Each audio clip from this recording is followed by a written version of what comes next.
I wanted to talk to you about your thoughts on self-obsession. It seems like people are completely with YouTube and selfies, and it's just so much of what I see as self-obsession.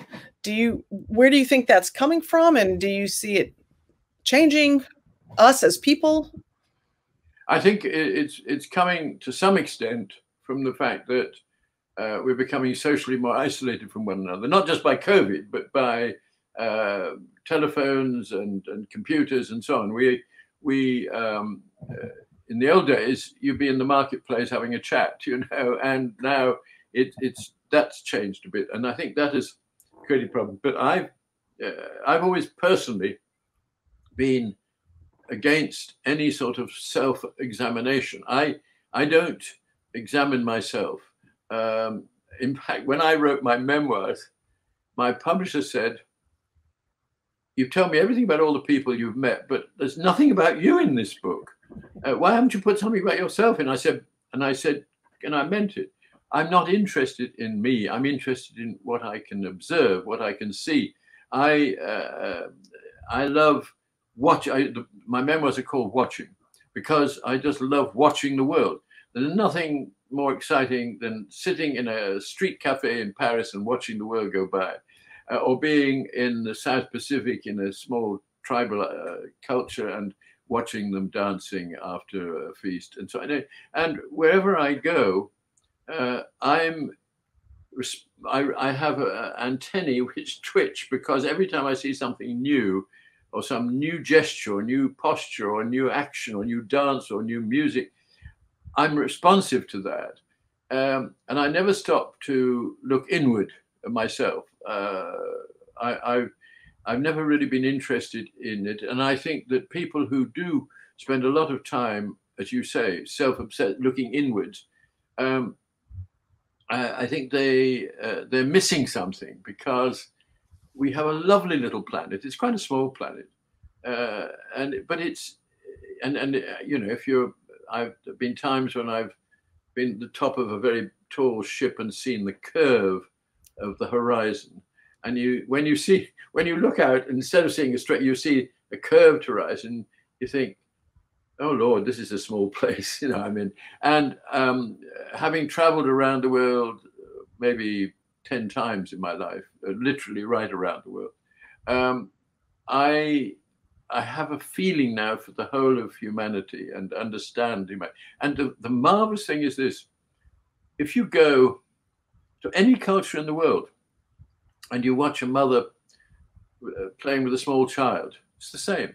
It doesn't matter what their background is, what their religion is, what their tradition is, what their color is. A mother playing with a little toddler is exactly the same all over the world. And when that toddler starts to make little drawings, the drawings are the same all over the world. There's a marvelous American called Rhoda Kellogg. I think she's dead now, but she made a study of children's drawings all over the world. And every child all over the world starts to draw in the same way. And it's only when they get to a little bit older that they start to become responsive to their own environment, their special environment. So the art of young children, of the 5-year-old, is the same globally.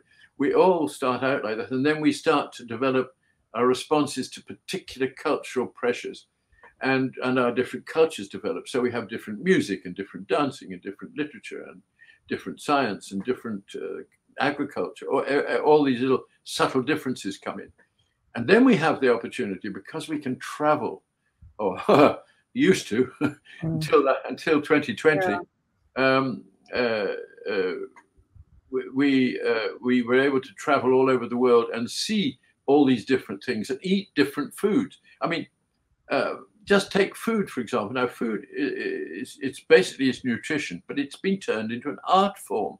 Food is no longer just nutrition; it's now an art form, and there are prima donnas called chefs who produce magnificent cuisine. And if you love food, you can enjoy food in every different culture, and it's all subtly different. almost everything we do has been taken beyond the functional and made into an art form. So every sound we make has been turned into music. Every food we eat has been turned into haute cuisine, and every motor car has now become a work of art, although they have the same basic function and have four wheels, but the design of every motor car. So when somebody chooses a motor car, they're making subtle aesthetic distinctions between one motor car and another. And so everywhere. You know what? I want to jump in for a second, because in the Naked Artist, in the intro, you were talking about, in this book, I'm going to talk about, mainly 2D and all, but you mentioned there's dance and music and even perfumery. And so I'm thinking about what you're saying, that, we took just smells that were, in the world, and then now we've turned that into art as well. My perfume. Yes. Oh, and some perfumes that require extraordinarily complicated ingredients. Again, if you're into that, if you're into perfume, that is an art form of its own. I've never had a good nose, but my wife did. She had a wonderful, very sensitive nose, and we'd be searching for some obscure perfume in Oman, in Middle East, and we'd spend days trying to track down this Omani perfume. So what one has to do in life is to make the most of it, because there's a lot to enjoy. And people who limit their pleasures are just missing what life is all about.